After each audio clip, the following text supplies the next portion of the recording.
Halo, selamat pagi. Assalamualaikum warahmatullahi wabarakatuh.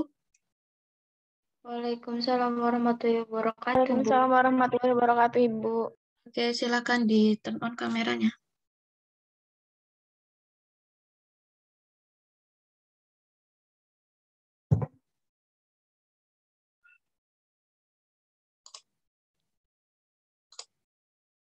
Oke, kita mulai aja ya. Kalau nunggu lengkap semuanya, nanti takutnya malah lama. Ini masih 35 orang ya yang bergabung ini.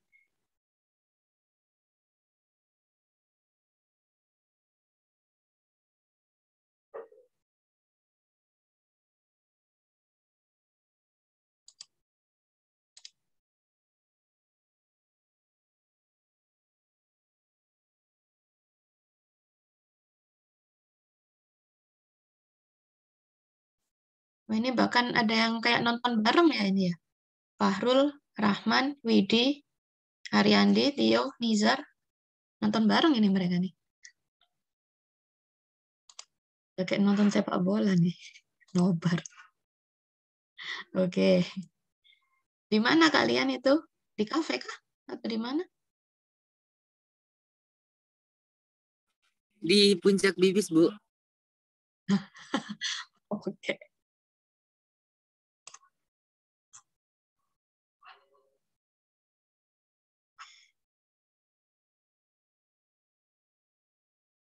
Oke. Langsung share saja. Oke, apakah share screen dari Ibu sudah nampak? Sudah, Bu. Sudah, Bu. Sudah, Bu. Ini harapannya teman-teman sekalian bawa KUHP ya. Jadi kalau belajar tindak pidana dalam KUHP ya sebisa mungkin sama bawa KUHP. Terserah mau dalam bentuk buku atau soft file berupa PDF atau Word juga nggak apa-apa. Yang penting teman-teman bisa langsung tag juga ke pasalnya. Jadi belajar bisa langsung dapat nyambung gitu kalau ada KUHP ya. Inilah. Kita hari ini belajar tindak pidana mengenai penganiayaan dan juga tindak pidana terhadap nyawa ya. Tindak pidana terhadap nyawa ini lebih dikaitkan ke tindakan pembunuhan ya. Oke, kita ke penganiayaan dulu. Di sini ada pasal 351 sampai 355 yang akan kita pelajari. Oke, kita ke pasal 351 dulu. Ya, suaranya. Nah, pasal 351 ini yang disebut dengan penganiayaan biasa. Nanti ada juga 352 itu penganiayaan ringan, 353 itu direncanakan, 354 itu berat, kalau 355 itu berat plus direncanakan. Jadi gabungan dari 353 dan juga 54 ya. Ini Ibu buat tabel kayak gini biar teman-teman lebih memahami dan membedakan di setiap pasalnya itu seperti apa bedanya ya. Jadi makanya Ibu buat tabel. Sebelumnya mungkin bisa kita bahas terkait dengan penganiayaan dulu ya, biar teman-teman juga tahu artinya penganiayaan apa sih. Nah, di sini di KUHP-nya Bapak R. Susilo disebutkan bahwa sebenarnya undang-undang itu tidak memberikan ketentuan apa yang disebut dengan penganiayaan. Jadi definisi penganiayaan sendiri itu sebenarnya tidak ada. Nah, akan tetapi hal ini ditemukan pada jurisprudensi, ya, putusan hakim terdahulu yang kemudian dijadikan panutan sehingga akhirnya menjadi jurisprudensi. Nah, ini disebutkan. Jadi menurut jurisprudensi yang diartikan penganiayaan itu adalah sengaja menyebabkan perasaan tidak enak atau berupa penderitaan, ya, rasa sakit ataupun juga bisa luka. Nah, perasaan tidak enak itu misalnya seperti mendorong orang terjun ke sungai. Nah, itu kan perasaan tidak enak. Sehingga basah, nah kan jadinya nggak sesuai dengan kehendak orang itu juga gitu loh. Nah, kemudian juga menyuruh orang berdiri di bawah terik matahari. Itu kan juga menimbulkan rasa yang tidak enak. Nah, kemudian bisa juga diartikan rasa sakit itu seperti menyubit, kemudian memukul, menempeleng, dan sebagainya. Nah, itu juga bisa disebut dengan rasa sakit. luka itu bisa disebut juga seperti mengiris, memotong, menusuk dengan pisau. Nah, menusuk dengan pisau terus memukul dengan benda tumpul. Nah, itu bisa juga sakit yang disebabkan dengan tindakan-tindakan seperti itu. Nah, ada juga kemudian merusak kesehatan. Nah, misalnya orang sedang tidur dan berkeringat. Nah, kemudian dibuka jendelanya sehingga menyebabkan orang itu masuk angin. Nah, itu dilakukan dengan sengaja dan sebagainya untuk merusak kesehatannya orang itu. Padahal orang itu sudah diketahui sakit dan sebagainya. Nah, itu bisa kemudian disebut dengan merusak kesehatan. Nah, jadi definisi penganiayaan bisa kita artikan seperti itu. Nggak harus yang kemudian penganiayaan itu apa ya, dia didefinisikan di dalam undang-undang karena memang dalam KUHP sendiri kita tidak menemukan di buku 1 ya, sehingga akhirnya diambillah definisi penganiayaan sendiri itu dari jurisprudensi ya, keputusan hakim terdahulu yang kemudian dianut oleh hakim-hakim lain. Nah, lanjut kita ke pasal 351 penganiayaan biasa. Nah, di sini penganiayaan biasa itu dibagi menjadi ada 3.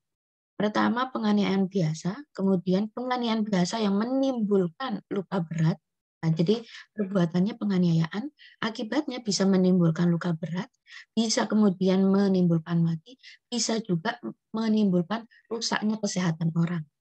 Ya, nah percobaan terhadap penganiayaan biasa itu tidak dihukum. Nah, kita lanjut ke yang penganiayaan ringan. Kalau penganiayaan ringan berarti penganiayaan yang sebentar, ini biar teman-teman nggak salah kaprah ya nanti. Benar. Kita balik yang ke penganiayaan biasa dulu 351. Ini Ibu bacakan pasalnya ya.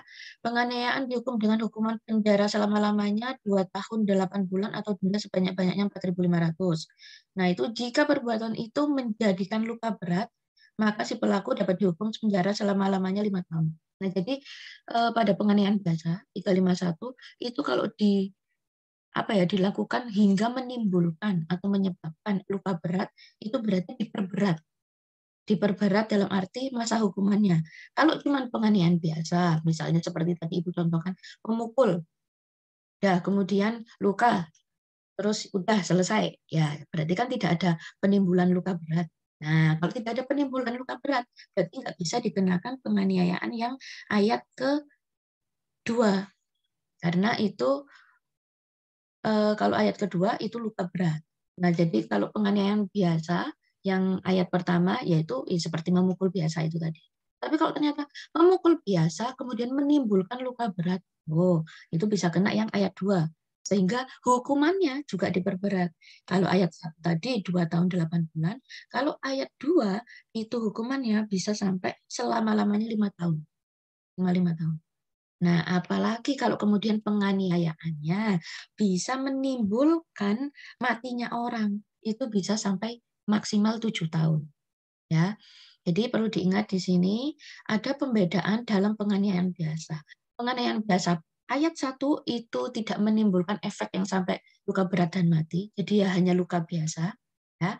Nah, tapi kalau untuk ayat 2 itu penganiayaan biasa yang kemudian menimbulkan luka berat. Ayat ketiga kemudian penganiayaan yang menimbulkan matinya orang. Nah, kalau yang kesehatan, nah itu di ayat keempat ya. Jadi penganiayaan yang sampai merusak kesehatan orang itu di ayat keempat pengaturannya. Nah, kalau teman-teman pengen tahu definisi luka berat itu seperti apa, lihat di pasal 90. Nah, kita cek pasal 90. Pasal 90 itu adalah buku 1 ya, ketentuan umumnya KUHP, sehingga dasar-dasar semuanya ada di situ. Dan kita cek pasal 90 yang dimaksud, di sini ada yang bawa KUHP enggak? Yuk, yang bawa KUHP siapa? Ada, Bu. Ada, Bu. Lipin bisa minta tolong Ibu dibacakan pasal 90 terkait luka berat, bacaannya apa? Baik, Bu. Menurut pasal 90 KUHP, luka berat berarti jatuh sakit atau mendapat luka yang tidak memberi harapan akan sembuh sama sekali atau yang menimbulkan bahaya maut, tidak mampu terus-menerus untuk menjalankan tugas jabatan atau pekerjaan pencarian, kehilangan salah satu panca indera, mendapat cacat berat, menderita sakit lumpuh, terganggunya daya pikir selama 4 minggu lebih, gugur atau matinya kandungan seorang perempuan, Oke. Oke, terima kasih Tolipin. Nah, jadi luka berat kayak misalnya contohnya kasusnya almarhum Laura ya, yang kemarin sempat viral itu, yang akhirnya ya meninggal itu. Tetapi kan itu memang kasusnya bukan penganiayaan ya. Itu kasusnya kan karena kelalaian seseorang hingga menyebabkan luka berat dan kemudian di kemudian hari sampai mati ya. Itu beda tindak pidana. Tindak pidananya memang itu yang 359 atau 360. Nah, kalau sekarang penganiayaan. Nah, tetapi yang Ibu maksudkan tadi salah satu contoh korbannya seperti Laura itu. Laura itu kan dia termasuk awalnya luka berat ya. Awalnya dia luka berat karena memang dia sampai lumpuh menggunakan kursi roda dan juga ada beberapa kerusakan saraf atau apa itu yang di otaknya itu yang kemudian sangat membatasi ruang geraknya. Dia tidak bisa melakukan pekerjaan sebagaimana mestinya. Nah, itu masuknya luka berat. Itu sebenarnya kalau memang kasusnya dibawa ke ranah pengadilan, Laura tidak sampai meninggal, ya mungkin hukumannya tidak sampai hampir 5 tahun. Itu kan pelakunya si Gaga Muhammad bisa sampai hampir 5 tahun kan. Nah, karena memang ternyata menyebabkan meninggal pada akhirnya. Nah, itu. Jadi bisa dibedakan ya, mana luka berat dan mana yang cuma luka biasa ya. Jadi di sini penganiayaan biasa itu sebenarnya penganiayaan yang ya kalau ayat 1 berarti lukanya itu ya biasa, tapi kalau yang ayat 2 ternyata di kemudian hari atau mungkin beberapa jam setelah itu ada efek luka berat diketahui mungkin lumpuh atau sebagainya. Dan bisa juga yang ayat 3 itu di kemudian hari atau mungkin saat itu juga atau mungkin beberapa jam kemudian itu bisa menimbulkan matinya pada korban. Ya. Oke. Percobaan lebih lanjut, percobaan dalam penganiayaan biasa itu tidak dihukum. Ya. Jadi di sini teman-teman juga udah bisa membedakan ya, penganiayaan biasa sama penganiayaan ringan, percobaannya tidak dihukum. Tapi kalau yang penganiayaan direncanakan berat dan juga berat yang direncanakan, nah itu dihukum ya. Oke, kita lanjut ke penganiayaan ringan pasal 352. Nah, berarti ini adalah penganiayaan yang tidak menjadikan sakit atau halangan melakukan pekerjaan.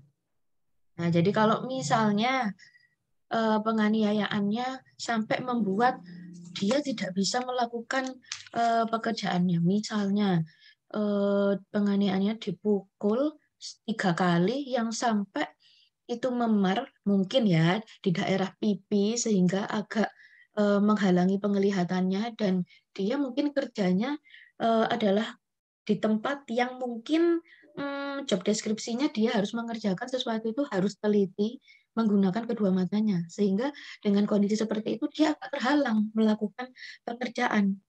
Nah, itu berarti masuknya di penganiayaan biasa. Tetapi tidak menyebabkan dia lumpuh ya. Berarti penganiayaan biasa yang 351 ayat 1. Nah, tetapi kalau misalnya nggak menyebabkan halangan melakukan pekerjaan sama sekali, Bu, dia masih bisa kok dipukul 3 kali itu memar, tapi halo, teman-teman masih tergabung? Masih, Bu. Agak putus tadi, Bu. Oh, agak putus. Sorry, agak putus gimana? Agak putus-putus, Bu, tadi waktu ngomong beberapa kata ada yang hilang. Kok saya dapat notifikasi saya sign out dari akun ini. Apa ada yang pakai akun ini? Bentar. Bentar ya, saya pastikan dulu. Kayaknya aman-aman aja deh. Kalau masih nyambung sama kalian. Oke. Ibu lanjutkan lagi ya, mohon maaf. Nah, tapi sebaliknya, kalau ternyata, saya tidak merasa pekerjaan saya terhalang kok, walaupun saya sudah dipukul 3 kali di daerah pipi, gitu. Nah, saya masih bisa fokus melakukan pekerjaan. Oh ya udah, itu berarti masuknya ke penganiayaan ringan, ya. Jadi dilihat akibatnya. Kalau ternyata tidak menjadikan sakit atau halangan melakukan pekerjaan, ya berarti masuknya ke penganiayaan ringan, ya. Bedanya kalau penganiayaan biasa sama ringan hanya itu saja. Di akibat yang terjadi pada korban apa. Nah, itu bedanya cuma di situ aja. Oke, selebihnya sama dari segi perbuatan dan juga percobaan dihukum atau tidak itu sama, ya. Kita lanjut ke penganiayaan yang direncanakan. Nah, penganiayaan yang direncanakan di sini pasal 353, kita cek pasal 353, dia strukturnya sebenarnya hampir sama kayak 351 ya. Ada pemberatnya, kalau misalnya luka berat, tentu dia akan dihukumnya lebih berat, dan juga kalau mati, menyebabkan matinya korban, itu juga dihukum lebih berat. Ya. Struktur pasalnya hampir sama seperti 351. Nah, percobaannya, bedanya kalau penganiayaan direncanakan tentu jelas dihukum, tetapi kalau penganiayaan biasa tidak dihukum. Penganiayaan ringan juga ya. Nah, sekarang kita bahas yang penganiayaan yang direncanakan ini, apa sih sebenarnya maksud direncanakan? Penganiayaan kok bisa direncanakan? Oh, bisa dong. Nah, kita cari yang dimaksud dengan direncanakan itu apa. Ya, ternyata yang dimaksud dengan direncanakan adalah, ini Ibu bacakan salah satu referensi, ini biasanya ditemukan di pasal yang terkait dengan pembunuhan berencana. Nah, ini Ibu bacakan ya. Direncanakan lebih dahulu. Nah, itu maksudnya adalah antara timbulnya maksud untuk membunuh dengan pelaksanaannya itu masih ada tempo bagi si pembuat untuk dengan tenang memikirkan. Misalnya dengan cara bagaimanakah pembunuhan itu akan dilakukan. Nah, ini Ibu bacakan di komentar yang ada di pasal 340 terkait dengan pembunuhan. Nah, kalau ini terkait dengan penganiayaan, sama aja, cuman bedanya tadi kan pembunuhan, kalau yang ini penganiayaan. Jadi intinya, kalau direncanakan terlebih dahulu, si pelaku itu memiliki waktu, memiliki tempo untuk memikirkan dengan tenang bagaimana cara dia melakukan penganiayaan itu. Jadi ada batas waktunya, nggak yang serta-merta ya. Kalau orang yang punya serta-merta dia udah niat mau menganiaya, pasti saat itu juga dia lakukan. Nah, tetapi kalau misalnya direncanakan terlebih dahulu, tidak.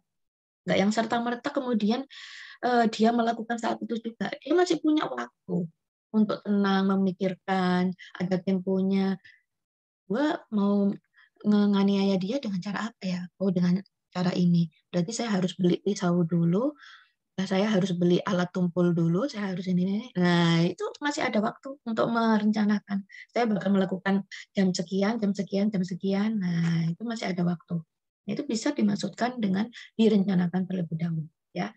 Oh. Nah, kita lanjut ke penganiayaan berat, pasal 354. Nah, kalau bedanya 354 dengan 351 yang ayat 3, yang ayat 2, itu bedanya di sini. 351 ayat 2, itu kan dia awalnya penganiayaan biasa. Nah, tetapi dia niatnya cuma penganiayaan biasa, kehendaknya dia hanya menganiaya biasa. Tetapi ternyata akibatnya ke korban adalah terjadinya luka berat. Ya, itu penganiayaan biasa yang ayat 2 menimbulkan luka berat.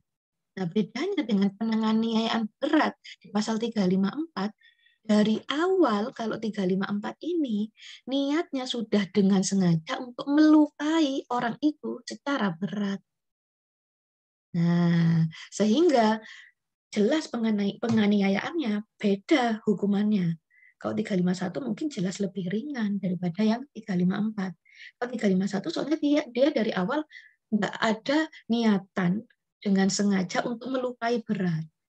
Ya, tetapi memang ternyata pada akhirnya efeknya di korban itu lukanya berat. Nah, beda dengan penganiayaan berat. Kalau penganiayaan berat dari awal kehendaknya si pelaku memang sudah dengan sengaja melukai berat pada si korban. Ya, kita cek coba. Kalau di 351 dia hukumannya 351 ayat 2, bentar. 351 ayat 2 tadi hukumannya adalah selama-lamanya 5 tahun. Nah, tetapi kalau 354 dia hukumannya adalah selama-lamanya adalah 8 tahun. Nah, beda kan?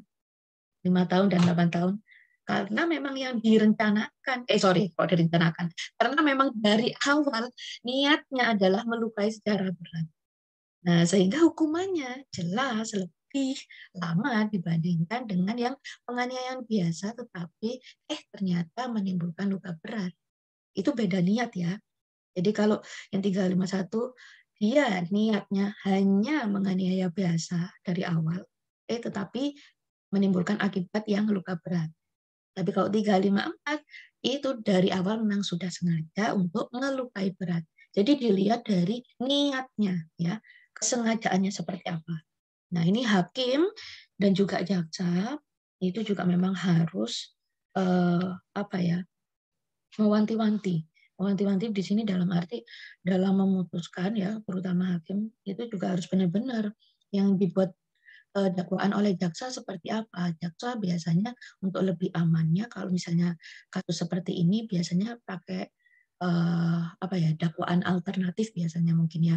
Jadi kalau misalnya tidak terbukti penganiayaan biasa yang menimbulkan luka berat, mungkin nanti bisa dialternatifkan pasalnya ke penganiayaan gitu. Nah, sehingga nanti ketika hakim memeriksa berkas persidangannya dilihat dulu, oh, yang didakwakan yang pertama adalah 351 ayat 2. Bukti enggak? Kalau misalnya terbukti ya udah selesai. Jadi tidak perlu membuktikan di dakwaan alternatif yang kedua. Tetapi kalau 351 ayat kedua, kayaknya ini enggak terbukti ya di fakta persidangan. Akhirnya hakim mungkin bisa ke alternatif yang kedua, penganiayaan berat yang pasal 354. Ternyata 354 terpenuhi, ya sudah. Dia nanti divonisnya dengan yang pasal penganiayaan berat 354. Ya. Oke, kita lanjut ke penganiayaan berat yang direncanakan. Nah, ini pada intinya ya gabungan dari 353 plus 354. Jadi intinya penganiayaan berat sudah dari awal direncanakan juga. Nah, jadi dia dari awal sudah merencanakan dengan sengaja saya akan melukai berat orang ini. Nah, itu yang 355 ya. Oke. Dari sini penganiayaan ada yang mau ditanyakan dulu? Sebelum Ibu lanjut ke pembunuhan? Izin tanya, Bu. Oke, Fauzi silakan. Untuk pembuktian perencanaan ini haruskah dengan pengakuan si pelaku atau bisa ditelusuri, Bu? Iya, harus dengan pengakuannya si pelaku dan nanti juga dilihat dari petunjuk-petunjuknya. Jadi memang alat bukti yang sah itu kan memang pengakuannya si terdakwa. Tetapi pengakuan terdakwa tidak mungkin bisa terwujud hanya dari pengakuan saja. Pasti nanti juga ada petunjuk dari CCTV dan sebagainya, bisa juga dari saksi-saksi yang ada di persidangan. Nah, jadi alat bukti yang sah memang nggak bisa semata-mata berdiri sendiri, pengakuannya si terdakwa itu udah kemudian hakim percaya. Nggak mungkin kayak gitu. Hakim biasanya cari tahu juga dari pernyataannya saksi-saksi dan juga mungkin petunjuk yang lain, entah mungkin dari berupa CCTV atau mungkin pengungkapannya saksi yang kemudian diperkuat dengan CCTV yang kemudian itu bisa menjadi suatu petunjuk. Nah, itu sih. Bisa nggak, Bu, kalau disimpulkan kalau itu direncanakan tanpa pengakuan dari si pelaku, kayak si hakim punya bukti tapi lalu disimpulkan ini perencanaan padahal si pelaku nggak ngaku kalau itu perencanaan, itu bisa nggak, Bu? Ini biasanya hakim akan benar-benar menggali lebih dalam ya. Kan nggak mungkin juga kalau misalnya ini dilakukan tanpa rencana, misalnya saya membunuh langsung seketika saat itu juga, nggak mungkin begitu juga sih. Jadi kalau misalnya direncanakan itu pasti kan kelihatan dari gerak-geriknya, dalam arti misalnya dia ada tempo. Nah, kan pasti hakim juga bakal menanyakan kapan kejadian ini berlangsung. Kemudian kenapa kamu melakukan itu? Nah, dari situ kan pasti si terdakwa akan cerita, saya melakukan itu karena ini. Nah, sehingga hakim kan pasti juga tahu, oh ada tempo atau tidak dari proses dia mau melakukan sampai akhirnya tindak pidana itu terjadi. Nah, jadi hakim itu menanyakannya, ya pasti setiap hakim ya punya seni sendiri dalam menginterogasi terdakwa. Jangan sampai nanti si terdakwa ini lolos. Makanya dia kan, si hakim pasti akan menanyakan lebih dalam. Dalam arti kalau lebih dalam itu ya kapan kamu melakukannya, kemudian adakah kemudian waktu kamu sebelum melakukan itu kamu berniat untuk tidak melakukannya. Sebenarnya kan orang yang mau merencanakan sesuatu itu sebenarnya masih memiliki waktu untuk tidak melakukan tindak pidana itu. Tetapi pada akhirnya dia melakukan. Nah, kehendaknya itu yang kemudian bisa dipermasalahkan. Kalau dia merencanakan tidak sampai dilakukan, itu tidak akan dihukum. Tapi kalau dia merencanakan, dia masih punya waktu untuk tidak melakukan, tetapi akhirnya dia berkehendak dan memutuskan untuk melakukan. Nah, itu kan yang kemudian dihukum. kita lihat ada asas hukum cogitationis unam nemo partitur, itu mengatakan bahwa sesuatu yang masih di dalam hati itu tidak bisa dihukum. Jadi kalau dia merencanakan tetapi belum sampai ke keputusan untuk bertindak, itu tidak bisa dihukum. Tapi kalau dia merencanakan sudah ada permulaan dan permulaan perbuatan dan kemudian ada akibat sehingga terjadi tindak pidana itu, dia bisa dihukum. Jadi masalah pembuktian ini tergantung hakimnya harus pinter-pinter, harus pandai-pandai dalam menginterogasi terdakwanya sehingga akhirnya bisa terbukti ini direncanakan atau tidak direncanakan atau memang benar-benar pure ini penganiayaan biasa yang tanpa direncanakan. Itu sih, Fauzi. Ya Bu, terima kasih Bu. Oke. Ada yang lain lagi sebelum Ibu balik lanjut ke pembunuhan? Bu, izin bertanya. Oh ya, Abel, silakan Abel. Berarti kalau misalnya hukuman mati itu melanggar dalam pasal 388 pembunuhan dan penganiayaan berat gak, Bu? Hukuman mati? Kenapa, Abel? Hukuman mati? Apakah berarti hukuman mati itu melanggar dalam pasal 388 pembunuhan dan penganiayaan berat pasal 354 gak, Bu? Oke. Setahu Ibu 338 pembunuhan itu hukumannya maksimal 15 tahun. Nggak ada hukuman mati. Hukuman mati itu kayaknya di pasal 340 yang direncanakan. 340 itu hukuman mati. Itu pembunuhan yang direncanakan. Kalau pembunuhan biasa 338 itu maksimal 15 tahun. Konteks pertanyaannya Abel maksudnya gimana, Nak? Kok saya bingung ya? Maksudnya itu berarti kalau tindak pidana hukuman mati itu berarti udah melanggar sama peraturan ini dong, pasal-pasal ini. Tindak pidana hukuman mati. Tindak pidana hukuman mati. Maksudnya hukuman mati itu melanggar pasal-pasal ini. Bentar, kok saya bingung. Hukuman mati. Oh gini, apakah maksudnya Abel gini, apakah pemberlakuan hukuman mati itu sebenarnya juga menyalahi aturan, begitu Abel? Ya, maksudnya seperti itu. Ya. Jadi gini, kalau kita belajar hukum pidana kemarin, itu ada yang namanya fungsi hukum pidana ternyata bisa difungsikan selain ultimum remedium, dia sebagai obat terakhir, dia ternyata juga fungsinya bukan fungsinya ya, sifatnya lebih seperti pedang bermata dua atau mengiris daging sendiri. Kenapa disebut pedang bermata dua? Karena hukum pidana itu esensinya dia memang melindungi kepentingan orang. Kepentingan orang itu kan macam-macam. Ada kepentingan terkait dengan nyawa, terkait dengan nama baik, kesusilaan, kehormatan, harta dan benda. Nah, itu kan kepentingan orang ya. Nah, hukum pidana di satu sisi, kenapa dia tadi disebut pedang bermata dua? Karena memiliki dua sisi. Di satu sisi, dia melindungi kepentingan manusia. Itu tadi ya, harkat martabat, kesusilaan, nama baik, harta benda, dan sebagainya. Nah, tetapi di sisi lain, dia juga menyerang nyawa dari si orang tersebut. Misalnya, dalam pengenaan pasal 340, hukuman di pasal 340 bahwa hukuman mati bisa diberlakukan untuk orang yang melakukan tindak pidana pembunuhan berencana. Nah, itu kan pengenaan hukuman itu juga memberikan efek akan ngerenggut nyawa si orang. Nah, jadi kenapa hukum pidana dikatakan memiliki dua sisi, dalam arti tadi sebutannya apa? Pedang bermata dua, atau bisa disebut mengiris dagingnya sendiri. Ya karena hal itu. Di satu sisi dia melindungi kepentingan orang, tetapi di sisi lain dia juga bisa menyerang kepentingan orang itu, yaitu nyawanya misalnya. Tetapi di sini bukan berarti disebutkan bahwa hukuman mati penggunaannya adalah melanggar aturan, tidak. Kalau melanggar hak asasi manusia mungkin masih bisa kita perdebatkan ya, karena memang di Uni Eropa sendiri untuk hukuman mati sudah tidak diberlakukan. Nah, karena memang melanggar hak asasi manusia. Tetapi apakah kemudian itu melanggar hukum? Tentunya tidak kalau memang itu sudah ada legalnya. Di Indonesia kan suatu aturan dibuat itu harus berdasarkan dengan asas legalitas.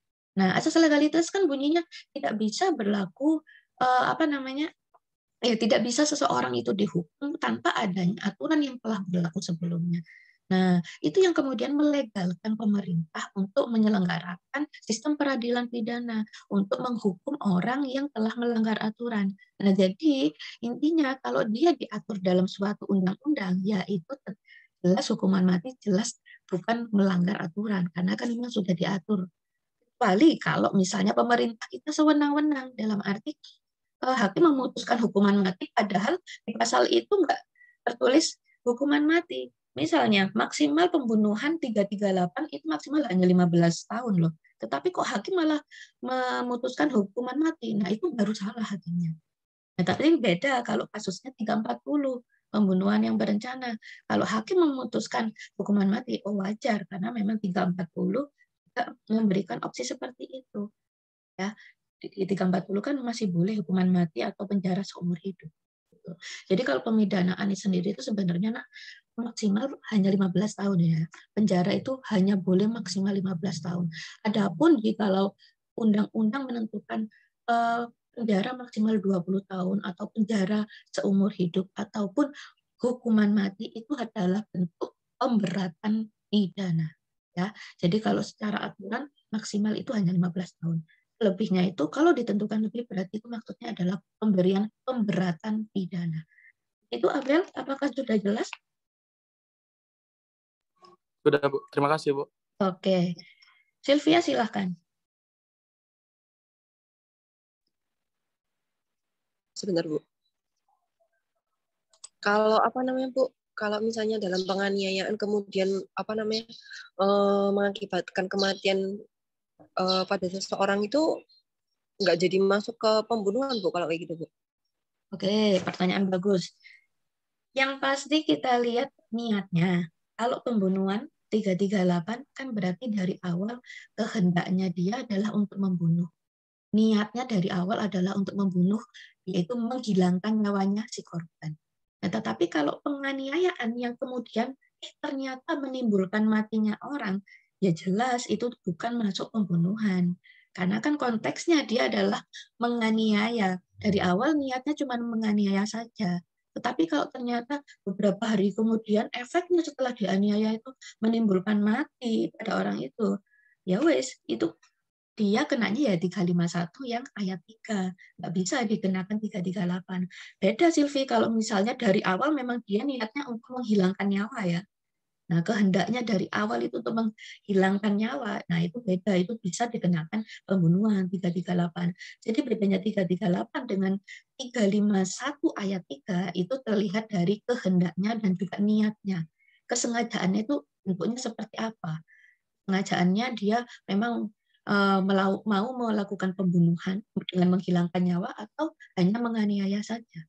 Nah, itu bisa dilihat nanti ketika persidangan. Nah, sehingga memang kadang jaksa juga memberikan alternatif pilihannya kan bisa sampai situ. Kalau yang sampai menimbulkan mati loh, biasanya memang bisa sampai dialternatifkan pasalnya ke situ. Tapi biasanya dilihat dari yang rendah dulu. Yang rendah dalam arti yang hukumannya paling rendah. Kalau 351 ayat 3, penganiayaan yang menimbulkan matinya orang, itu ternyata pasalnya tidak terbukti, ya nanti baru kemudian dialternatifkan ke yang 338 gitu. Nah, makanya jaksa juga harus hati-hati. Teman-teman yang nanti mau jadi jaksa itu harus hati-hati. Jangan sampai membuat dakwaan itu hanya tunggal. Maksudnya dakwaan tunggal itu pasalnya hanya satu. Misalnya kalau kalian tidak yakin apakah ini penganiayaan yang menimbulkan kematian atau memang jelas pembunuhan. Kalau kalian nggak yakin, kasih alternatif pasal. Jadi pakai dakwaan yang alternatif. Ini atau ini. Sehingga hakim memiliki ruang yang yang luas untuk memproses dalam arti di sidang itu nanti akan hakim mengecek dulu yang alternatif pertama, penganiayaan yang 351 ayat 3. Nanti kalau misalnya terbukti ya sudah akan diputus itu, tapi kalau tidak terbukti nanti akan diputus yang 338 terbukti ya udah diputusnya itu. Jadi jangan sampai kemudian kalian nggak yakin nih 338 atau 351 ayat 3 ya. Ya udahlah buat 338. Nah, kalau misalnya ternyata 338 tidak terbukti, terbuktinya malah 351 ayat 3. Nah, berarti kan malah lepas nanti bisa bebas itu. si terdakwanya. Karena kan kalau misalnya tidak terbukti ya maka si terdakwa harus dibebaskan gitu. Nah, makanya amannya memang jangan menggunakan dakwaan tunggal yang hanya ada satu pasal. Sebisa mungkin dialternatifkan. Itu ya, nanti yang mau jadi calon jaksa hati-hati kalau membuat dakwaan. Begitu Silvi, sudah jelas? Jelas Bu. Tapi kalau misalnya yang tadi Ibu jelaskan sama Abel itu yang pemberian pemberatan itu, maksudnya gimana ya Bu pemberian pemberatan gitu? Nah, kalau pemberian pemberatan itu sebenarnya tergantung dari pasalnya sih. Kan nggak semua pasal kemudian memberikan pemberatan.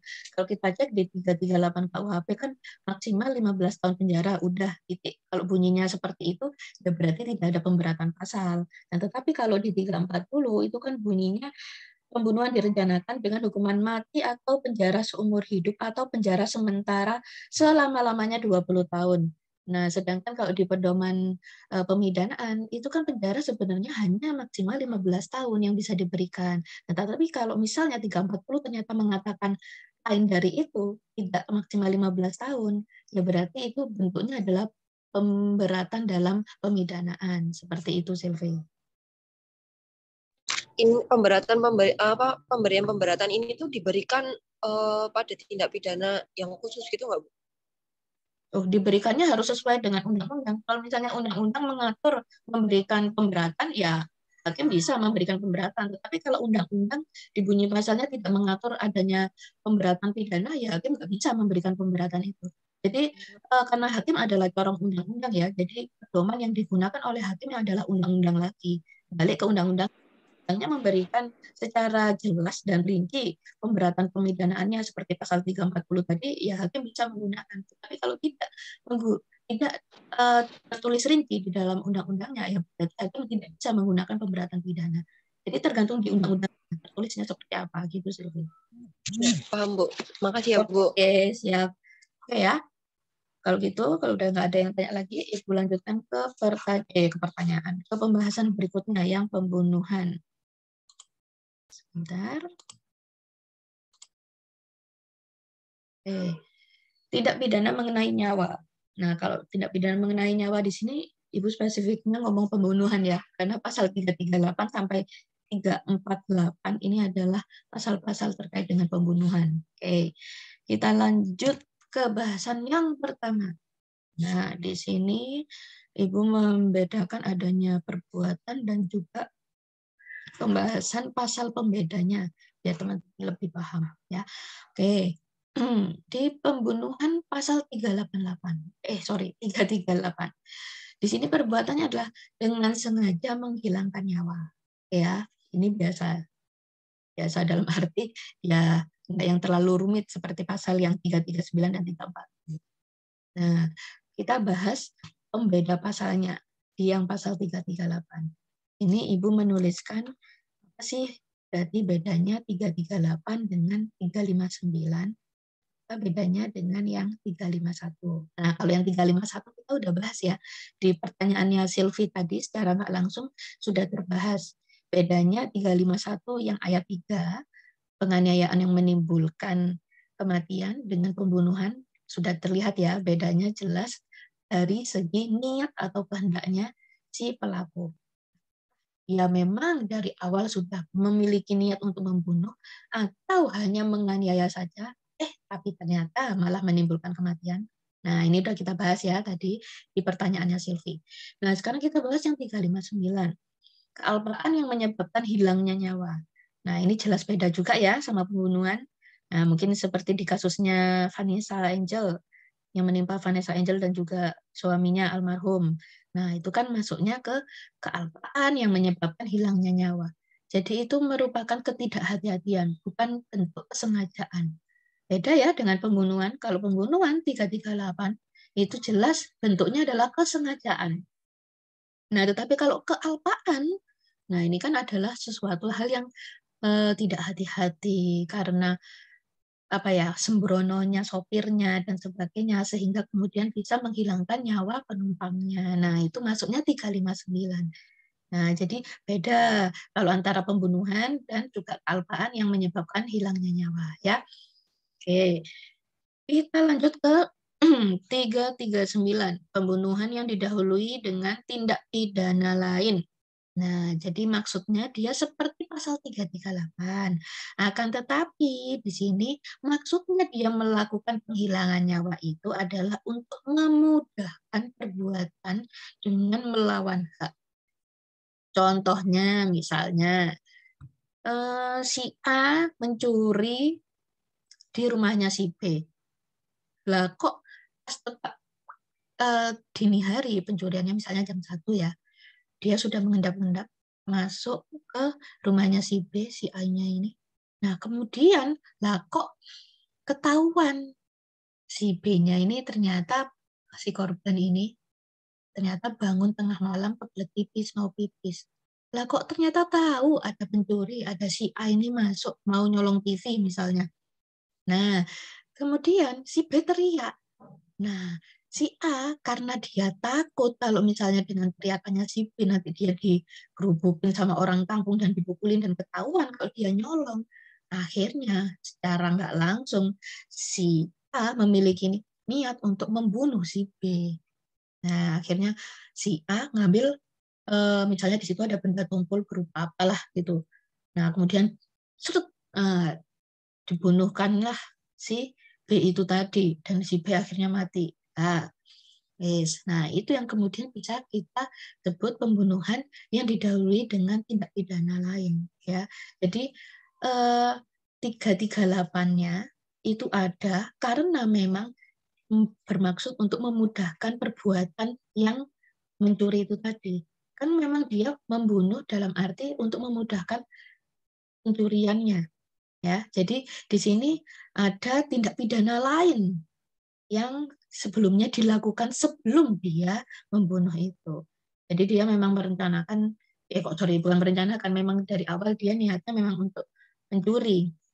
Tapi kalau kok ternyata ketahuan, nah akhirnya dia melakukan pembunuhan itu untuk memudahkan atau biar dia nggak ketahuan kalau dia itu nyolong.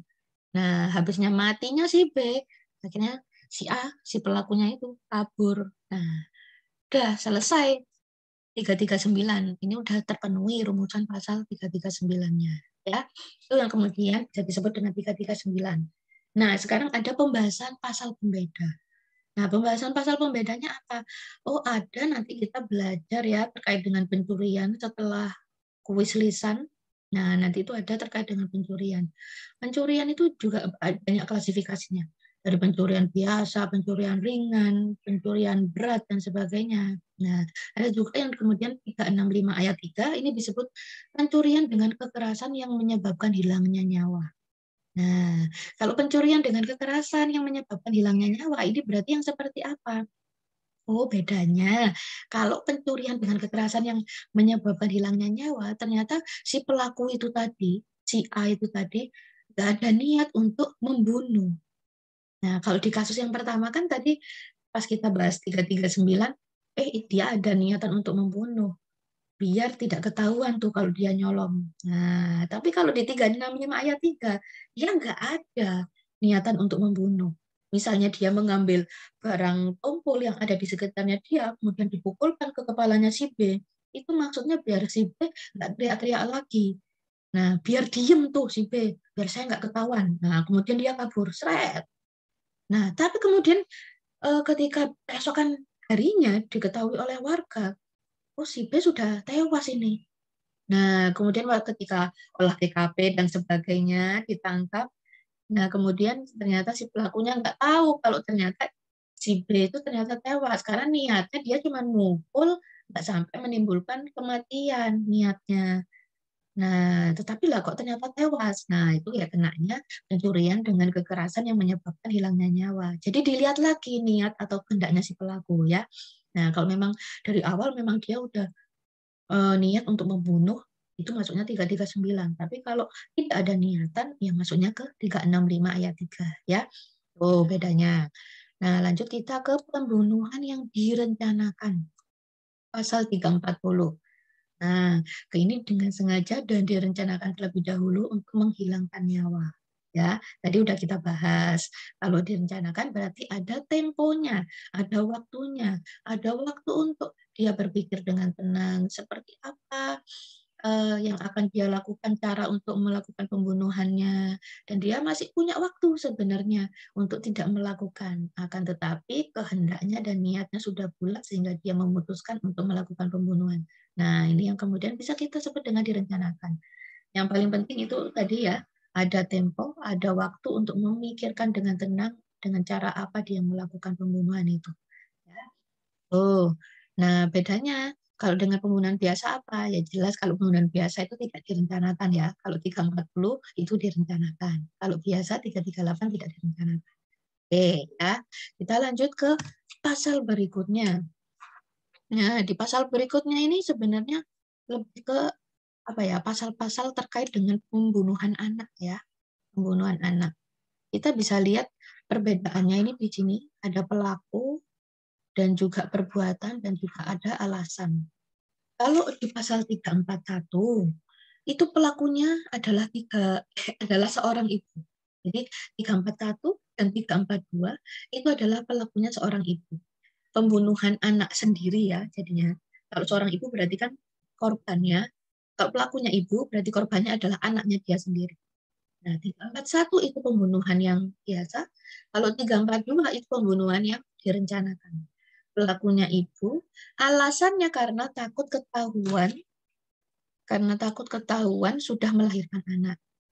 Nah, biasanya memang mungkin di kasus-kasus yang apa ya, anak dilahirkan di luar perkawinan yang sah atau apa. Nah, itu biasanya karena takut ya ibunya mungkin melahirkan anak itu terus ketahuan sama orang lain. Nah, sehingga akhirnya mungkin ya bunuh dan sebagainya.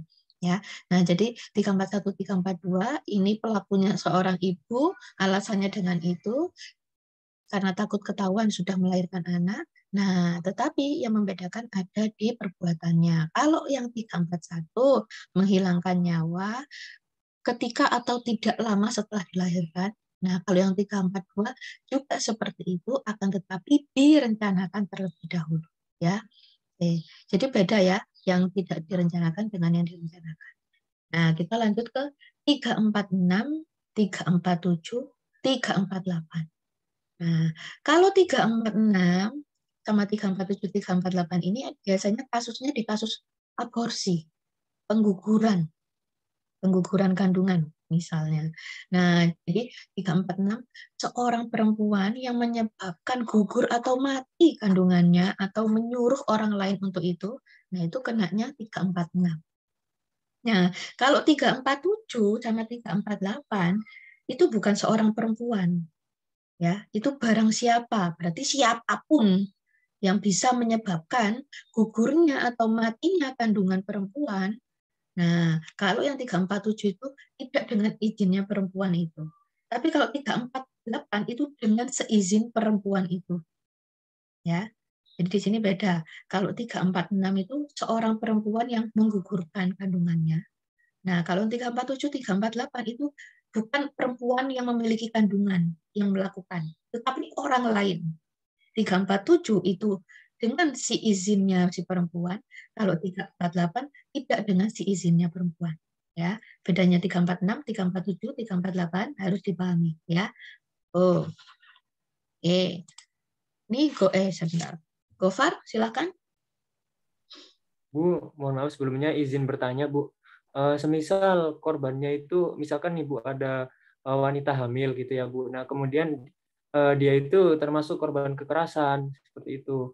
Misalkan kekerasan dalam rumah tangga lah istilahnya, dari sang suaminya. Kemudian dia itu, si istrinya dalam kondisi hamil, kemudian dia di KDRT sama suaminya, kemudian sampai dia luka-luka parah, kemudian meninggal. Nah, seperti itu. Nah, ternyata meninggal itu ternyata juga menggugurkan kandungannya atau istilahnya mematikan janinnya juga. Nah, itu kira-kira itu masuk pasal yang mana ya, Bu? Apakah masuk pasal yang pembunuhan berat? Masuk kekerasan yang berat atau mungkin masuk ke pembunuhan atau yang ini, Bu? Yang pengguguran kandungan ini. Oke. Nah, ini harus ditelisik lagi ya. fakta-faktanya nanti seperti apa. Kalau memang ternyata kalau dia konteksnya KDRT tidak ada niatan untuk membunuh misalnya ya, dia sebenarnya hanya menganiaya istrinya misalnya. Nah, akan tetapi ternyata penganiayaannya melebihi batas sampai akhirnya menimbulkan kematian. Nah, ini kan biasanya sebenarnya kalau dilihat dari segi itu ya hanya 351 ayat 3, penganiayaan biasa yang menimbulkan kematian.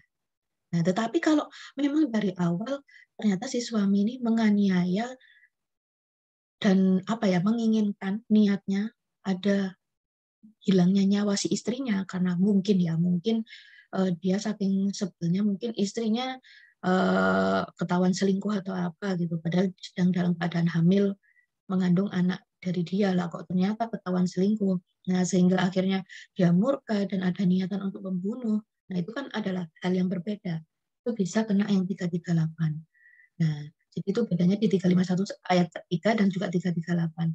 Nah, akan tetapi kalau misalnya ternyata si perempuan ini, si istri ini, lah kok ternyata dalam kondisi juga sedang hamil. Nah, sehingga ibunya mati dan juga si anaknya janinnya juga mati. Ya, kenanya mungkin bisa jadi kemudian dijungtokan. Ini bisa nanti si jaksa merumuskan pasal 351 ayat 3 junto 347 ya, tapi bisa juga kemudian 338 dijuntukan dengan 347. Ya, karena di sini kan yang mati ternyata ada 2 orang, tidak hanya si istri saja, tetapi juga ada janin yang dikandung oleh si istri itu kemudian mati. Itu sih Gofar kalau analisis Ibu ya. Bu, berarti tergantung dari itu ya Bu, dari niat pelakunya juga ya mau kayak gimana. Benar sekali. Berarti kalau pelakunya, misalkan pelakunya ngerti hukum, dia sebelum melakukan baca KUHP dulu apa dia nanti keterangannya milih yang hukumannya paling ringan dulu ya Bu? Ya bisa jadi kalau dia ngerti hukum. Tapi kalau dia nggak ngerti hukum, Orang paling sebelum berbahaya melakukan ya nggak Iya. bakal baca KUHP dulu. Benar. Terima kasih Bu. Ya oke. Silvi, silakan Silvi. Bu, kan tadi semisal kita mau melakukan kejahatan ya Bu, dalam artian maksudnya melakukan kejahatan itu kan pastinya ada kayak misalnya saya berniat untuk membunuh si A gitu, tapi adanya saya membunuh si A itu mesti ada sebabnya sebelumnya gitu loh Bu, mungkin karena si A ngatain saya atau bikin jengkel saya gitu. Nah, kalau yang tadi misalnya Bu, istrinya kan selingkuh gitu, kan itu kan penyebabnya mau nganiaya si istrinya kan karena si istrinya selingkuh gitu. Nah, kayak gitu nanti kalau misalnya di depan hakim sama jaksa gitu ada keringanan pidana nggak Bu gitu. Kalau semisalkan saya kan nganiaya sama bunuh nih orang kan karena ada sebabnya, nggak karena serta merta maksudnya tiba-tiba saya pengen bunuh gitu Bu. Oke. Apakah kemudian selingkuh itu bisa dijadikan pertimbangan yang meringankan ya oleh hakim? Ini jawabannya subjektif sih. Jawaban tiap orang nggak ada yang pasti sih. Kalau Silvi tanya ke saya, dan saya diposisikan menjadi hakim, saya nggak bisa menjadikan hal itu sebagai hal yang dibenarkan untuk bisa meringankan kejahatannya yang dilakukan oleh si suami. Kenapa? Karena si suami itu masih punya kehendak bebas loh. Kehendak yang untuk menentukan pilihannya menganiaya istrinya atau tidak. Separah-parahnya istrinya benar-benar selingkuh, apakah kemudian istrinya itu juga ada hak untuk menerima kekerasan dari suaminya? Tentu tidak. Karena semua permasalahan itu kalau kita bisa berpikiran jernih, kita bisa membicarakan baik-baik. Si istri nggak ada hak loh untuk dibunuh ataupun untuk diperlakukan keras. Keji-kejinya dia berselingkuh. Gitu. Jadi kalau menurut saya itu kehendak bebasnya si suami. Dia masih bisa menentukan pilihan untuk melakukan pembunuhan itu, untuk melakukan kekerasan atau tidak. Jadi setiap orang itu jiwanya ada pilihan untuk menentukan ia melakukan kejahatan atau tidak melakukan kejahatan. Kita udah dihadapkan 2 pilihan itu, tetapi memilih untuk melakukan kejahatan, yaitu tanggung jawab mutlak dari si pelaku. Kalau misalnya itu dikaitkan dengan peringanan putusan dan sebagainya. Kalau saya sih enggak. Kalau saya diposisikan sebagai hakim ya, saya tidak akan memberikan keringanan dengan alasan seperti itu. Tetapi kalau alasannya dia diringankan penjaranya nggak usah banyak-banyak karena dia masih menanggung beberapa anak di dalam keluarga, mungkin itu masih bisa saya pertimbangkan. Tapi kalau dengan alasan selingkuh itu tadi jelas tidak. Nah, setiap orang yang tahu itu adalah hal yang keji selingkuh itu. Tapi setiap orang juga masih punya batasan dan masih diberikan pilihan kehendak bebas untuk menentukan walaupun kamu dianiaya dalam arti perasaanmu kamu diselingkuhi, tetapi kan kamu juga punya pilihan untuk tidak kemudian membalas dengan melakukan kekerasan. Kenapa kamu memilih untuk melakukan kekerasan? Nah, jadi kalau saya sih dihadapkan dengan situasi itu dan bagi saya sebagai hakim, saya tidak akan memberikan bentuk pertimbangan keringanan kepada terdakwa walaupun dengan alasan seperti itu. Itu sih Silvi. Bu, tapi kalau semisal si korban itu melakukan tindak pidana kepada pelaku gitu, ada satu maksudnya keringanan buat si pelaku nggak, Bu? Misalnya sebelumnya si korban melakukan tindak pidana, mungkin melakukan hal yang tidak menyenangkan kepada si pelaku gitu, Bu. Berarti dari korbannya ya? Iya. Ya, balik lagi ke hakimnya sih kalau itu. Jadi soalnya nggak ada di pedoman dalam pemidanaan itu kemudian kesalahan yang dilakukan korban itu bisa menguntungkan pelaku itu, setahu ibu nggak ada pedoman pemidanaan seperti itu sih. Jadi ya itu balik lagi ke fakta yang terbukti di persidangan, kemudian apakah hakim nanti sesuai hati nuraninya mau memutus itu bisa dijadikan keringanan, ya kita lihat aja gitu. Ya kalau misalnya kalau selingkuh ya, kalau yang ibu tadi berpandangan seperti itu, tapi kalau misalnya mungkin ada hal-hal lain dan juga bisa dipertimbangkan untuk diringankan, ya mungkin bisa jadi juga diringankan gitu. Ya tergantung hati nurani masing-masing hakim sih itu. Kalau pertanyaannya konteksnya seperti itu, Sylvie. Iya, Bu. Makasih ya, Bu. Oke. Terakhir silakan Fauzi. Izin nanya Bu, tadi kayak ada saya dengar kalau si ibu sama Janin kalau dibunuh jadi pembunuhnya itu 2 orang, jadi maksudnya si Janin sama si ibunya. Terus menurut hukum Bu, si Janin itu dikatakan sebagai korban atau sebagai manusia itu dalam jangka waktu atau dia udah yang penting dia janin, dia keguguran, dia meninggal, dia anggap orang yang mati atau dalam usia tertentu Bu? Soalnya di agama saya itu kalau nggak salah itu 4 bulan 10 hari baru bisa dianggap jadi itu sebagai manusia gitu Bu. Ini setahu ibu di KUHP KUH Perdata janin dalam kandungan itu juga sudah dianggap memiliki nyawa. Jadi setiap yang bernyawa walaupun dia belum dilahirkan, kalau misalnya dia dilahirkan ya umurnya 1 jam, itu kan dia udah punya umur 1 jam. Kalau dia belum dilahirkan, kalau hitungan matematika kan dia masih minus ya, belum ada 0 bahkan, masih minus gitu kalau hitungan matematika. Tetapi dia sudah memiliki nyawa. Janin dia udah bisa ada detak jantungnya loh. Mungkin kalau misalnya masih berapa minggu, masih segumpal darah gitu, dia belum punya nyawa. Tapi ketika sudah beberapa bulan dia memiliki jantung dan ada dihirupkan nyawa di situ, ya dia kan hitungannya sudah punya nyawa. Kayak misalnya usia berapa ya? Ya kalau misalnya usia 6 bulan jelas dia udah punya jantung ya, karena memang alatnya sudah berkembang, alat pernafasan dan sebagainya, sehingga detak jantung ada, itu sudah terhitung punya nyawa. Jadi siapapun yang bernyawa itu bisa kena. Di 346, 347, 348 ini kan juga masuknya bab kejahatan terhadap nyawa.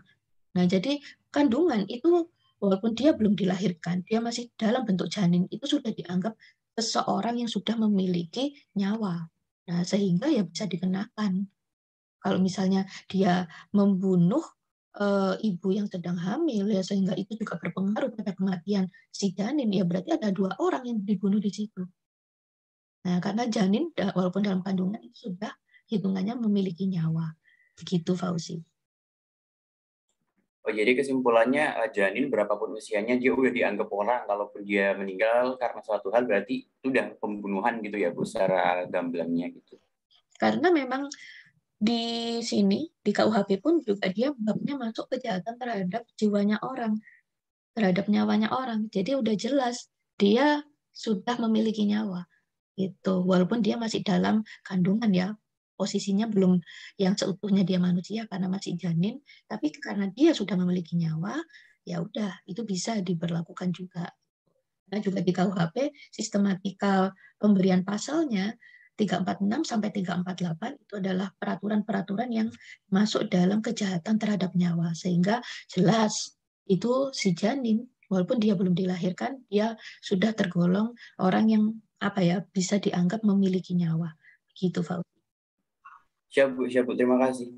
Oke, kita lanjut ke bahasan yang terakhir.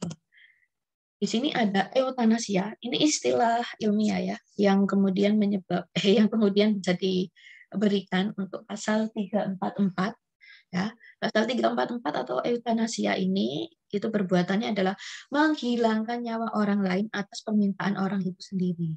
Nah, misalnya nih, biasanya tuh di kasus-kasus kedokteran kayak misalnya si pasien ini sudah yang benar-benar kesakitan sekali dan sebagainya. Nah, kemudian dia pengennya udahlah aku mati aja daripada aku hidup tapi aku merasakan sakit kayak gini misalnya. Sehingga dia minta orang lain untuk menghilangkan nyawanya. Ya entah itu berupa suntikan atau apa gitu ya. Nah, itu bisa masuk ke eutanasia. Tapi ada syaratnya. Ya, syaratnya itu adalah disebutkan dengan nyata dan sungguh-sungguh. Nah, kalau si orang pasien ini tadi nggak kepingin mati, tetapi malah dihilangkan nyawanya oleh si orang lain itu tadi, ya itu masuknya di 338, ya, karena menghilangkan nyawa si pelakunya itu. Nah, tetapi kalau memang si pasien ini memang benar-benar minta dengan sungguh-sungguh dan secara nyata ke si orang itu tadi untuk menghilangkan nyawanya. Nah, itu berarti kenanya di 344. Kalau kita lihat juga hukumannya jelas berbeda ya.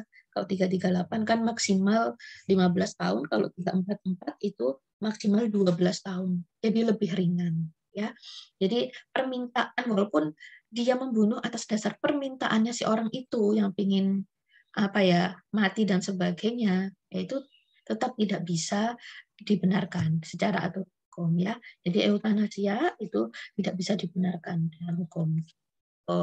Nah lanjut ke 345. 345 ini perbuatannya adalah menghasut orang lain untuk bunuh diri. Nah, bisa juga memberikan pertolongan. Jadi nggak cuma sekedar menghasut. Kalau menghasut itu kan nggak memberikan pertolongan apapun. Nah, tetapi kalau menolong itu kan berarti ada sesuatu yang dilakukan oleh orang lain untuk menolong terjadinya bunuh diri pada si orang itu. Ya, jadi bisa menghasut, bisa juga menolong dalam perbuatan itu atau memberikan daya upaya kepadanya untuk itu. Nah, jadi di sini diatur ada 3 perbuatan. Menghasut untuk menghasut untuk biar orang lain bunuh diri. Nah, itu bisa kena pasal 345.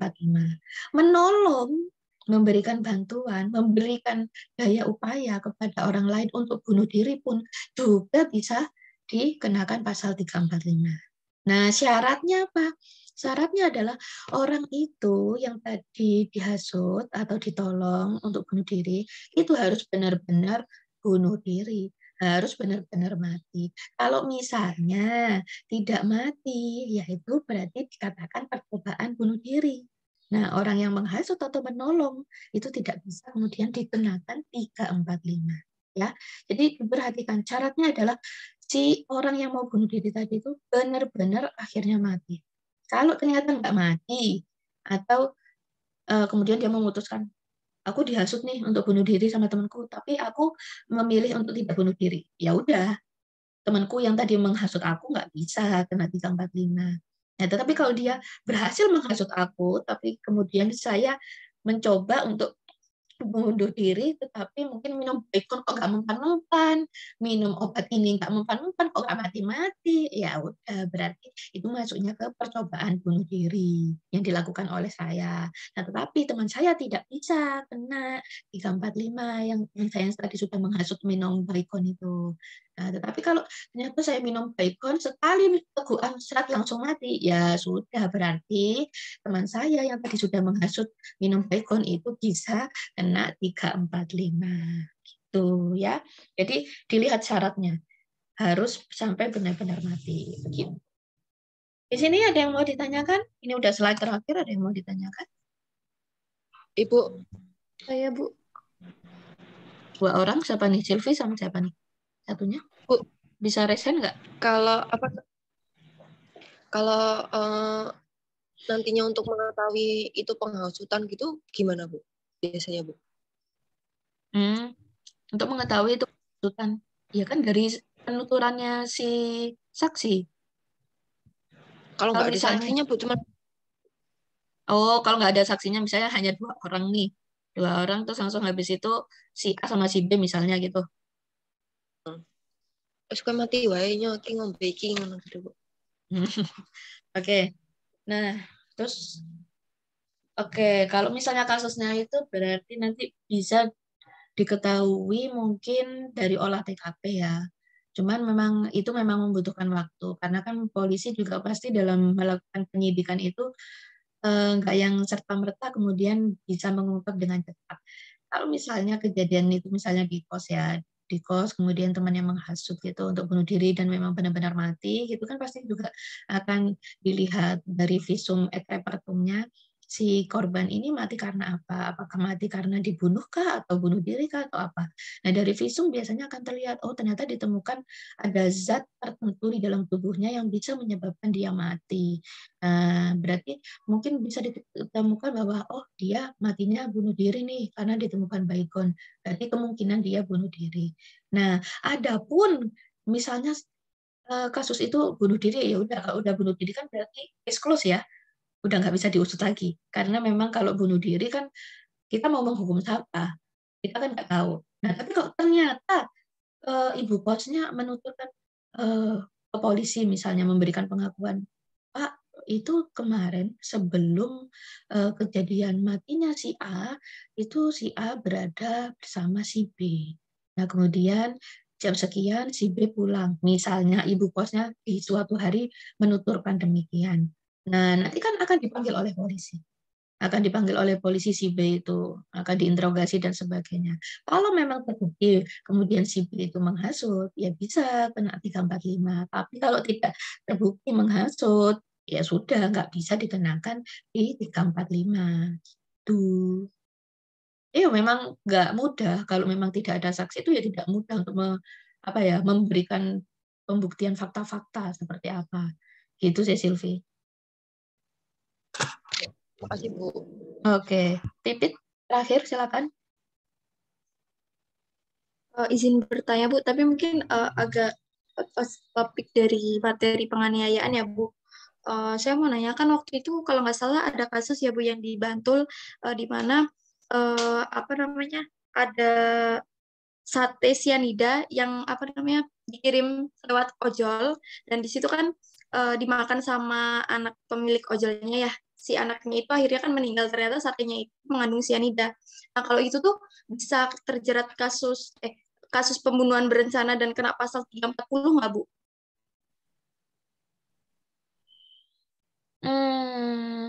Bentar. Jadi kayak salah ini gitu loh Bu, salah sasaran gitu loh Bu. Oke, salah sasaran ya. Ini berarti itu bisa karena itu nggak pasal 340 yang tentang pembunuhan berencana.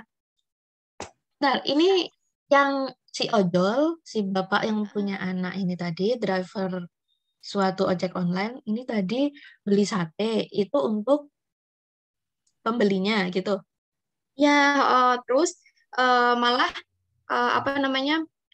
nggak kan mau disuruh kayak ngasihin ke alamat itu, tapi ternyata di alamat tersebut itu orangnya nggak ada. Terus habis itu malah dibawa sama bapak ojolnya dan terus dibawa balik, terus dimakan sama anaknya dan anaknya jadi meninggal gitu Bu.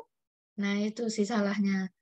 itu kan barangnya orang lain ya, kenapa malah dibawa pulang terus dikasih ke anaknya ya? Kalau misalnya orangnya nggak ada ya seharusnya ditaruh di pagernya atau di mana gitu.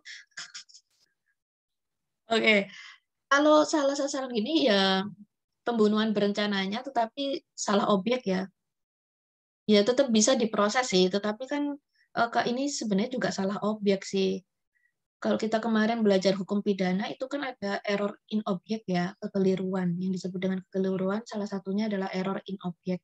Nah, error in object ini ya tetap bisa diproses pada akhirnya. Cuman kalau terkait penghukuman dan sebagainya mungkin juga nanti lihat hakim juga seperti apa penghukumannya, karena memang niat jahatnya udah jelas ada ya, karena memang di situ terbukti ada sianida di dalam sate itu gitu. Tetapi kan objek sasarannya tidak tepat. Tapi walaupun objek sasarannya tidak tepat, itu sudah ada korban. Nah, adanya korban ini kan memang harus ada yang perlu dipertanggungjawabkan. Nah, sehingga pelaku ya tetap bisa dipertanggungjawabkan gitu. Walaupun itu suatu kekeliruan ya, error in object. Gitu sih, Bibit. Tetap bisa diproses kok kayak gitu itu. Tapi memang di perkembangan kasusnya gimana? Si pelakunya tertangkap nggak? Tertangkap, Bu, karena kan dia juga pakai nama samaran gitu loh, Bu. Oh, oke. Ya udah. Bisa diproses itu. Karena memang benar-benar terencana. Kasus-kasus yang menggunakan racun itu biasanya memang jelas pembunuhan berencana sih. Gitu, bukan pembunuhan biasa gitu. Oke, silakan Gofar. Mungkin pertanyaan terakhir ya, karena habis ini ada arahan untuk tugas kelompok. Oke, silakan Gofar. Baik Bu, terima kasih atas kesempatannya Bu. Saya izin bertanya dua hal, cuman masih satu itu.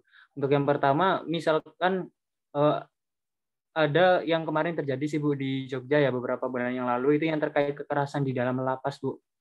Oh ya. Kekerasan di dalam lapas yang dimana korbannya itu adalah para warga binaan, dan juga ternyata si pelakunya itu adalah oknum-oknum dari sipir atau oknum-oknum dari penjaga lapasnya Bu. Nah, itu apakah bisa untuk si korban itu melapor terkait kejadian itu, terkait dia apa ya, terkait penganiayaannya yang dilakukan oleh oknum-oknum itu, seperti itu Bu. Dan apakah bisa nanti itu dijerat di pasal KUHP juga meskipun korbannya adalah para warga binaan. Kemudian untuk pertanyaan kedua, semisal sama-sama warga binaan nih. Nah, jadi sama-sama warga binaan di dalam satu sel, merat beberapa case di Indonesia ini selnya hanya ukuran sekian tapi yang mengisi sampai puluhan gitu ya Bu, maksudnya over gitu kan. Nah, kan di situ ada kemungkinan pasti yang namanya bentrok karena mungkin sempit dan lain-lain, kemudian sampai berujung ke kekerasan. Nah, seperti itu.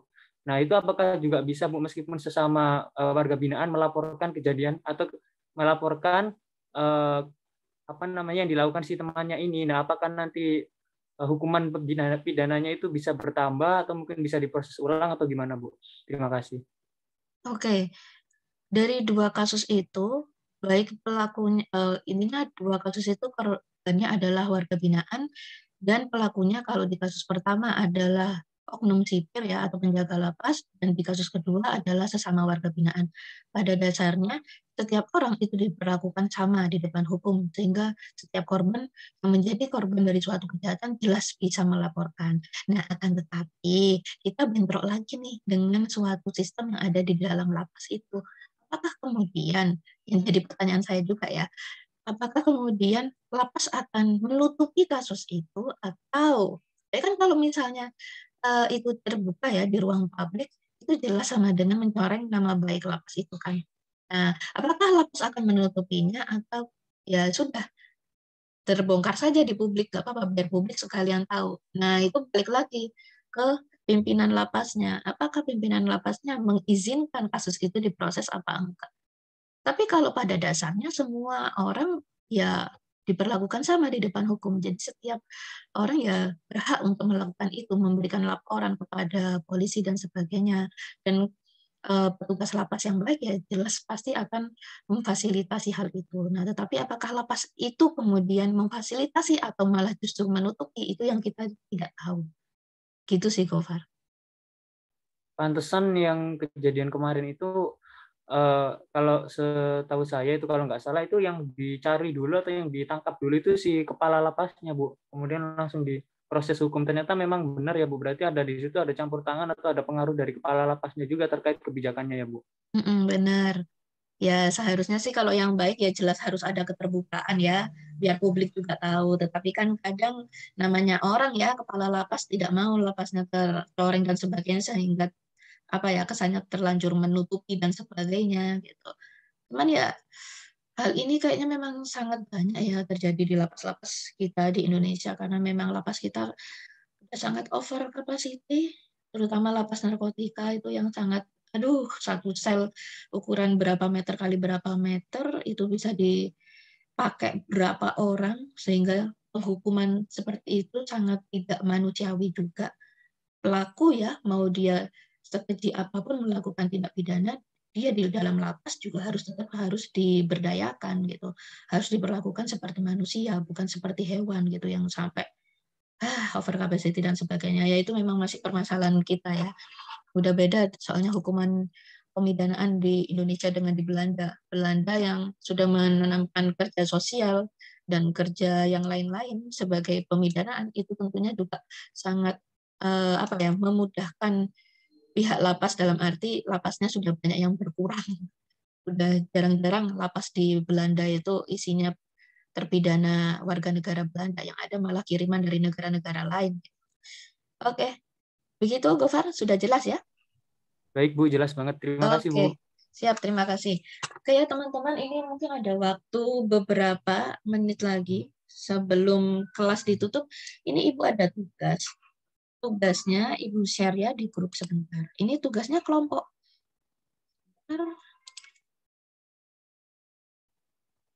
Jadi teman-teman di sini nanti forward message. Oke ya. Nah, tugas kelompoknya teman-teman bikin satu kelompok 5-6 orang. Jadi kalau Ibu cek di presensi sementara ya, karena memang minggu ini masih ada yang melakukan perubahan KRS. Nah, di presensi sementara itu ada sekitar 40 sekian mahasiswa, sehingga sebisa mungkin ada 8 kelompok dalam satu kelas ini, dan satu kelompok isinya 5-6 orang ya. Jangan kurang, jangan lebih. Jadi 5-6 orang. Nah, pembagiannya seperti yang sudah Ibu jelaskan di situ. Nah, nanti ada kelompok yang mendapatkan tindak pidana penganiayaan, pasal 351 sampai 355. Ada juga yang mendapatkan tindak pidana terhadap nyawa, 338 sampai 340 plus 344 sampai 345. Dan juga ada juga yang dapat tindak pidana terhadap nyawa 341 sampai 342, lanjut 346 sampai 348 ya. Jadi pilihannya hanya 3 itu saja. Nah, teman-teman silahkan membagi bergabung dalam kelompok-kelompok. Pokoknya satu kelompok isinya 5-6 orang ya. Nah, nanti tugasnya adalah membuat ilustrasi kasus dari kelima pasal tersebut. Nah, jadi kan itu kalau dihitung-hitung penganiayaan ada 5 pasal, terus yang terhadap nyawa di kelompok 2 itu juga ada 5 pasal, kelompok 3 juga ada 5 pasal. Jadi ini sudah Ibu bagi rata.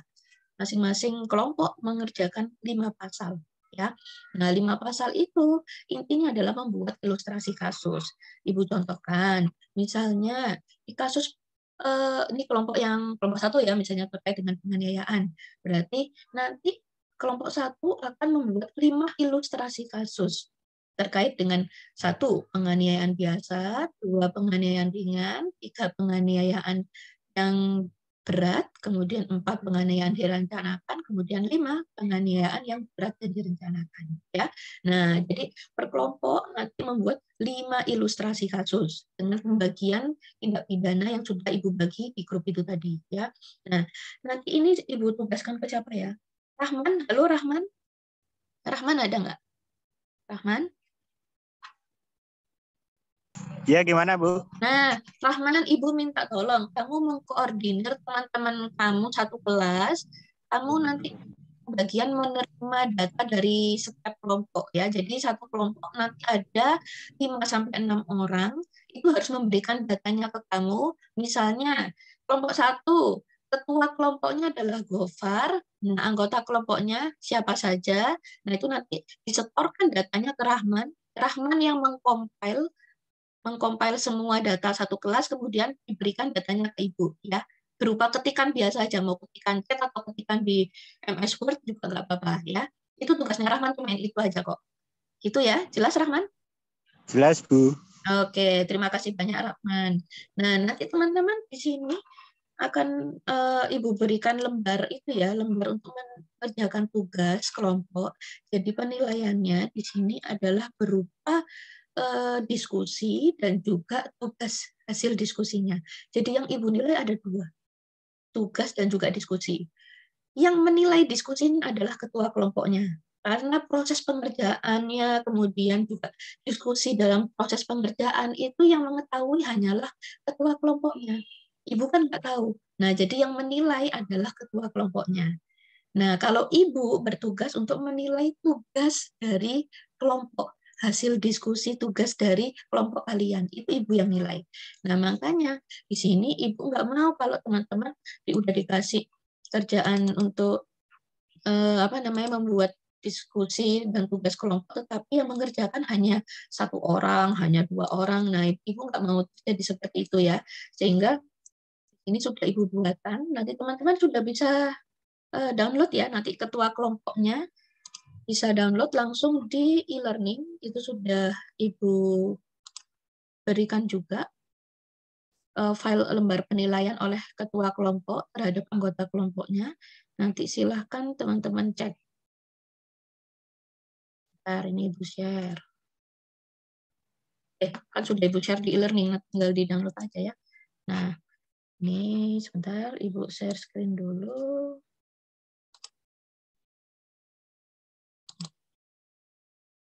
Nah, ini ya. Nah, nanti teman-teman udah nampak ya ini share screen-nya. Teman-teman nanti tentukan kelompok mana, ini tinggal diisi aja. Misalnya kelompok 1. Nah, ketua kelompoknya misalnya Gofar. Nah, nanti nama anggotanya silakan ditulis. Nah, kehadirannya misalnya, ini Ibu kasih maksimal ada 4 kehadiran ya dalam diskusi gitu. Nah, nanti kehadirannya silakan ditentang gitu. Nah, kemudian penilaian terhadap proses diskusi dan pengerjaan tugas kelompok. Ini yang memberikan penilaian adalah ketua kelompoknya. Berarti nanti Gofar menilai anggotanya. Apakah misalnya anggotanya Rahman sama Tio misalnya ya. Nah, Rahman datang terus, oh berarti baik. Nah, kemudian kalau Tio gimana? Oh, kurang kontribusinya, ya udah kurang gitu. Nah, di sini sudah Ibu berikan indikatornya.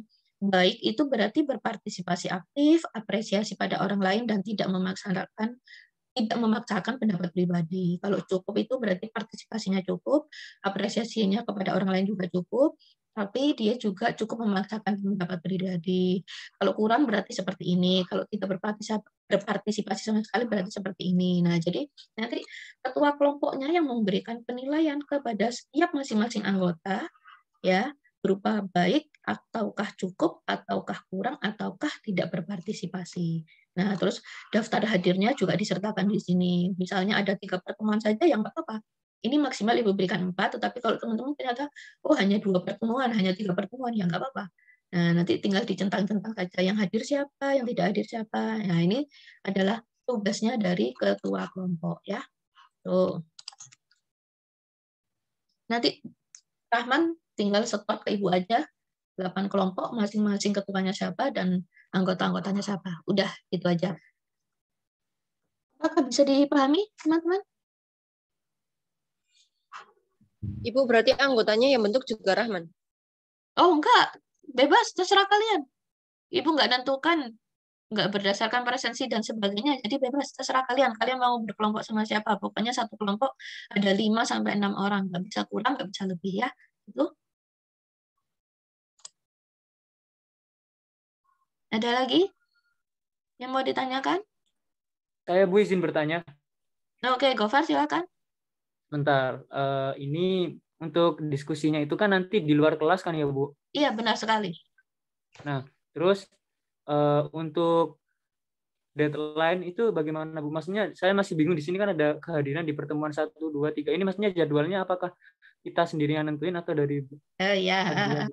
Oke, untuk jadwalnya kalian sendiri nak yang menentukan. Nah, deadline-nya itu minggu depan. Jadi hari Kamis depan langsung siapkan aja PowerPoint ya berupa presentasi gitu. Jadi nggak usah banyak-banyak. Jadi ilustrasi kasus kan cukup 1 slide per ilustrasi. Jadi kalau misalnya ada 5 ilustrasi kasus ya berarti cukup 5 slide aja. Mau dikasih cover ya terserah. Jadi nggak usah banyak-banyak karena nanti waktu presentasinya setiap kelompok hanya 10 menit untuk memaparkan ilustrasi kasusnya.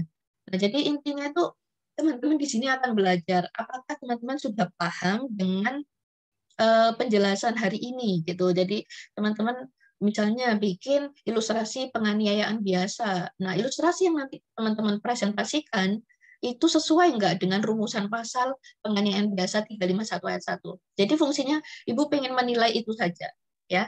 Jadi di sini yang dinilai adalah diskusinya oleh ketua kelompok, kemudian Ibu hanya menilai tugasnya saja, hasil dari diskusinya, ilustrasinya seperti apa. Udah benar belum? Begitu. Sesuai Berarti enggak? diskusinya itu dalam bentuk presentasi PowerPoint waktu nanti kelasnya buat lihat gitu ya? Oh, enggak. Diskusinya waktu kalian selama diskusi mengerjakan kelompokan itu. Gitu. Berarti presentasi itu tugasnya gitu ya, Bu?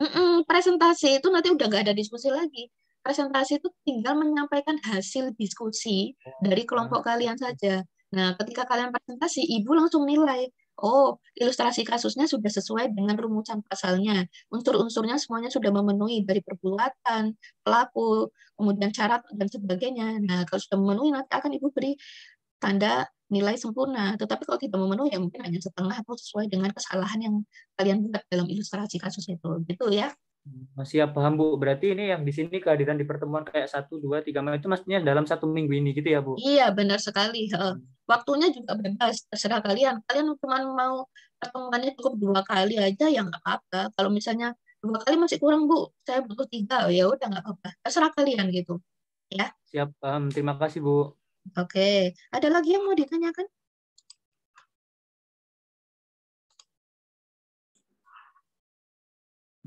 Kayaknya cukup deh, Bu, udah pada tertekan soalnya. Oke, kalau udah nggak ada yang mau ditanyakan ya sudah cukup ya. Ini berarti silakan waktunya masih ada sedikit untuk memilih kelompok dan nanti Rahman minta tolong untuk bisa store datanya ya lengkap kelompok 1 sampai kelompok 8, ketuanya siapa di masing-masing kelompok dan anggotanya siapa. Bebas kalian milih ya. Oke, kalau gitu jika tidak ada yang ditanyakan lagi, Ibu cukupkan kelasnya sampai di sini. Terima kasih atas perhatiannya. Kalian sehat selalu, jaga diri di mana-mana juga tetap protokol kesehatan diterapkan ya, walaupun pergi-pergi kemanapun. Oke, Ibu tutup. Wassalamualaikum warahmatullahi wabarakatuh. Waalaikumsalam warahmatullahi wabarakatuh. Terima kasih, Bu. Ya, terima kasih. Warahmatullahi wabarakatuh. Terima kasih, Bu. Ya, terima kasih banyak.